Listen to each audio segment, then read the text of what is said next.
Olá, amigos. Olá, colegas. Eu percebi aí uma instabilidade aí na interpretação do posicionamento do STF relativo aos EPIs. Por isso eu gravo aqui esse vídeo, para a gente conversar melhor, né? Porque escrevendo, fórum, tal, nem sempre eu consigo me expressar bem, né? Me expressar bem. Tive o privilégio, a oportunidade de participar dessa decisão lá no STF. Eu fui chamado como amicus curiae, né? Amigo da corte. Eles fazem sempre isso, né? Quando o assunto tem uma especialização muito alta, eles terminam chamando alguns especialistas, né? E aí tem uma figura no direito que é chamada de amicus curiae, está no Código de Processo Civil. Então não é algo escondido, não, tem toda uma transparência. Aqueles que querem participar da decisão, da contribuição com a justiça, pode se inscrever, enfim. Isso é feito mediante uma associação, a Associação Brasileira de Direito Previdenciário. E, como eles foram aceitos como amicus curiae, eu fui chamado pela associação, na época eu era pesquisador pela UNB, e fiz lá o meu arrazoado lá, né? Percebendo o tempo escasso, né, exíguo ali, eu percebi o seguinte: não daria para fazer muita discorrer sobre o assunto, filosofar muito. Eu preferi escrever, eu fiz um memorial, um parecer sobre o ruído e os aspectos ambientais, biológicos, né? E uma vez o parecer escrito, eu fui lá para a audiência e simplesmente, amigos, eu levei um EPI tipo concha, e tive a oportunidade de pedir a 2 ministros que usassem o EPI. Foi muito legal, assim, porque deu aquela quebrada, aquele ambiente todo solene, doutor para lá, excelência, aquela coisa, e eu cheguei de forma muito direta, muito, né? Só, faz de conta que eu sou o engenheiro-chefe de vocês aí, estou numa obra, e o senhor aqui vai ser o pedreiro, o senhor aqui vai ser o eletricista. E eu estou mandando, meu amigo, estou mandando. Então você vai lá, por favor, vai no almoxarifado, pega a lixadeira, né? Você vai lá para a área de serviço, pega a padiola, enfim, usa o EPI, tá aqui o EPI, pá, usa aí, né? Foi legal porque deu aquela quebrada, sabe? Foi muito legal, terminou sendo cômico ao final, né? Os advogados ficaram meio cismados assim, pessoal, né? E eu fui muito direto com eles: na relação de trabalho é assim que funciona, tem quem manda que obedece, tem hora, tem meta, tem produção, e ninguém está muito afim de ficar com blá blá blá, não, principalmente o peão, né, meu? Peão faz o que eu estou mandando, né? E eu tive a oportunidade de colocá-los na situação de trabalhador, de peão, de pau mandado, aquela coisa que a gente sabe como é que funciona numa indústria, numa empresa, enfim, numa obra, né? E com esse ambiente de exemplo que a gente criou, foi muito legal, porque um dos ministros falou o seguinte: Marco Aurélio, eu jamais usaria isso. Eu não aguentaria usar isso nem 10 minutos, quanto mais 8 horas. Isso aí já deu né? E o outro ministro, o ministro Barroso, comentou, eu fiz a pergunta para ele: ministro, o senhor está se escutando? Começa a falar aí, por favor. Ele falou lá umas coisas e tal. O senhor está se escutando? Com EPI aqui, né? Agora faça força, né? Force o EPI contra o seu crânio. O senhor ainda está se escutando? Ele, tô. Esse som está indo por onde, ministro? Né? Considerando que o EPI vedou 100%, está tudo perfeito, esse som está indo por onde? Como é que você está escutando isso? Chegamos à conclusão, por esse exemplo simples, de que a transmissão sonora se dá para além da via aérea, mas também pela via óssea. E que, portanto, se nós não tivéssemos orelhas, ainda assim nós teríamos uma vibração mecânica transmitindo para a cóclea, que por sua vez ia ativar o nosso sistema central auditivo, né? Portanto, o EPI, no limite, na perfeição, estaria bloqueando uma das vias de transmissão da energia sonora, via aérea. Como a gente sabe, não existe a perfeição, longe disso. Principalmente por ter variáveis biológicas. Meu canal auditivo é diferente do seu, a conformação da minha orelha é diferente da sua, a textura, o tecido, a produção de gordura, de sujeira, de cera, ceroto. Cada um tem lá a sua biologia, meu amigo. E conforme a biologia de cada um, esse acoplamento, esse EPI intra-auricular, ou esse tipo concha, ou a combinação dos dois, vai depender muito da antropometria de cada crânio. vai depender muito da produção de gordura de cada um de nós. Sujeira, gordura, cera. Esse ajuste vai ser um ajuste que, biologicamente falando, jamais será perfeito, porque cada antropometria é distinta. Obviamente tem uma média, né? Você trabalha com média, com desvios padrões e tal, mas biologicamente falando, é impossível você garantir que para aquele trabalhador especificamente, aquele EPI seria eficaz, né? Isso considerando a via aérea. Uma segunda variável importante é a variável de campo. Então, nós não sabemos qual é a frequência que está sendo energizado o ambiente, nós não sabemos qual é a pressão, a gente pode saber de uma ou outra pressão, de uma outra fonte, mas esse mix de energias, principalmente no ambiente que o trabalhador perambula, né, hora ele está próximo à máquina, hora ele está mais no canto do galpão, hora ele foi lá para o almoxarifado, hora ele foi lá para a expedição, hora ele voltou para a manutenção, pegou uma peça, lavou, trouxe. Então, essa dinâmica de trabalho faz com que o mapeamento de risco é um só, mas ele perpassa os vários pontos sonoros. Então, nós temos aí uma variabilidade ambiental que é incontrolável. Então, nós temos a variabilidade biológica, incontrolável, uma variável ambiental, que é incontrolável, e a variável de especificação do projeto, que é o fabricante dizendo que o EPI tem aquelas características físico-químicas, né, que são válidas, são certificadas para as condições laboratoriais.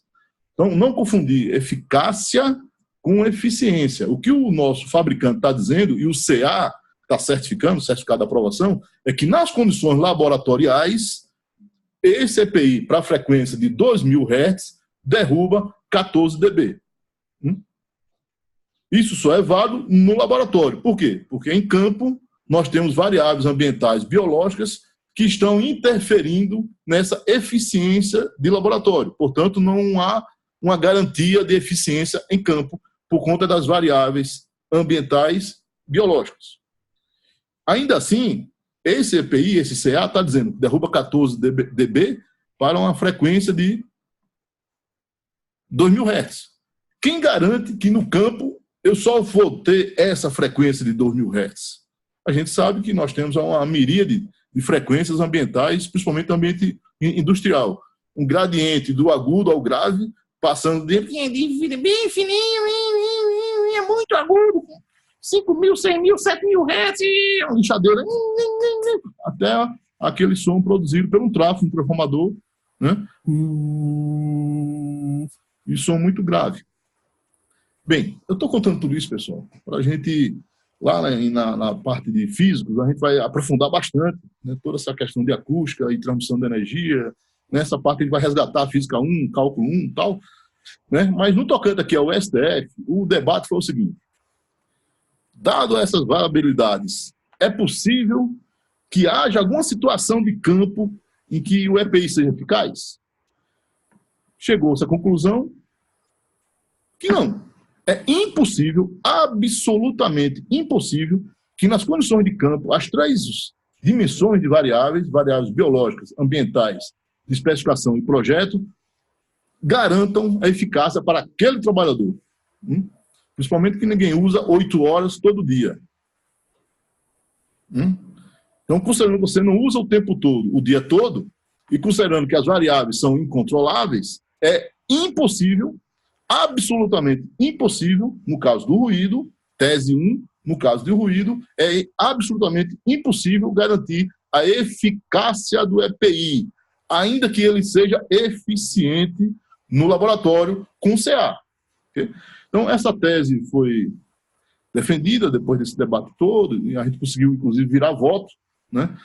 Nós estávamos perdendo na votação, e a gente fez teve um intervalo e tal, a gente conseguiu ali chamar os dois ministros, principalmente, o ministro Barroso e o ministro Marco Aurélio, e o Barroso foi muito feliz na defesa, ele conseguiu, inclusive, que o Fux revertesse o próprio voto, que tinha votado a favor do EPI.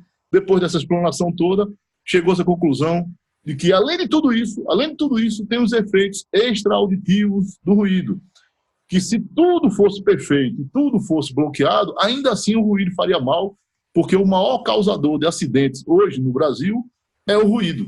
Então, o ruído, antes de causar perda auditiva, ele vai causar trauma, o pérfuro cortante, ele vai causar morte, invalidez, a amputação. Por quê? Porque o ruído irrita, causa impaciência, tira a concentração. Não? Então, o efeito extra-auditivo do ruído é muito mais deletério do que o próprio efeito auditivo. Né? E aí tem um viés, aí tem um erro metodológico que a gente faz apuração do saneamento do ambiente de trabalho a partir de um exame tardio, né? Um marcador tardio biológico chamado exame audiométrico. Né? Na verdade, o exame correto seria quantidade de acidentes, quantidade de traumas, quantidade de hipertensão, quantidade de Lerdorf, quantidade de dorsopatias. Essas doenças e situações mórbidas são decorrentes de ambiente ruidoso. Então, dados os efeitos extra-auditivos, dada a impossibilidade material absoluta de controle de ambiente biológico, as situações laboratoriais certificadas não se confirmam em campo, portanto, é absolutamente ineficaz o EPI para ruído. Okay? Bem, e os demais fatores de risco?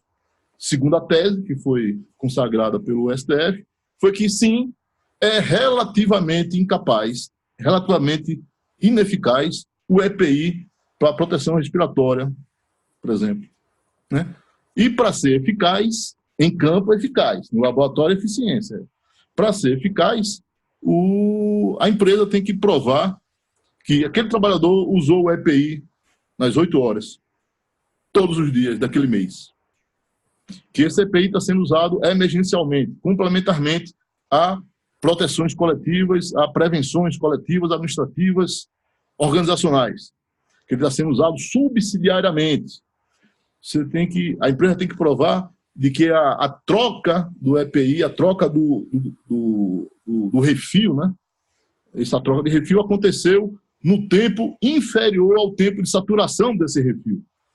Tem que garantir que o protetor facial, máscara, por exemplo, ele é específico para aquele agente agressor. Então, muitas vezes você está com um filtro mecânico e você está diante de um agente agressor, um aerodispersóide volátil orgânico. Ou seja, nada a ver. O cara está usando uma baita focinheira para nada, porque aqui está só atrapalhando que ele está com um filtro mecânico quando o agressor é um volátil orgânico, carcinogênico, né, aromático, um hidrocarboneto. Percebe? Então, para dizer que esse EPI para a proteção respiratória é eficaz, a empresa tem que responder essas perguntas todas. Trocou, higienizou, entregou, usou 8 horas, todo dia, o filtro foi trocado, esse filtro foi trocado na periodicidade que o PPRA, que é o Programa de Prevenção de Riscos Ambientais, definiu. Okay? Então, por conta desse conjunto, esse rol de perguntas a serem feitas para garantir a eficácia do relativamente ineficaz, a empresa vai ter que se desdobrar bastante para provar algo que é impraticável de prova. Ninguém consegue provar que usa 8 horas por dia, todo dia, que troca, que higieniza. Então, assim, eu espero ter deixado claro aqui para os amigos que o nosso curso de Engenharia de Segurança, ele parte de um patamar de conhecimento e que você, especialista na área, vai trabalhar além dessa EPIização que ficou na 2ª geração. Estamos diante da 3ª geração em que você tem que trabalhar processos em que o EPI vai ser colocado numa situação emergencial, uma situação complementar, né? Você vai ter que ter um sistema de gestão, de prevenção, que pense o coletivo, pense o administrativo, pense o organizacional, trabalhe com tempos, com ritmo de trabalho, com dose que fica aquém da dose máxima permitida. Trabalhar com dose envolve intensidade e tempo. Né? Se você não consegue mexer na intensidade sonora, você mexe no tempo de exposição. Se você não consegue mexer no tempo nem na intensidade, você mexe no afastamento da fonte.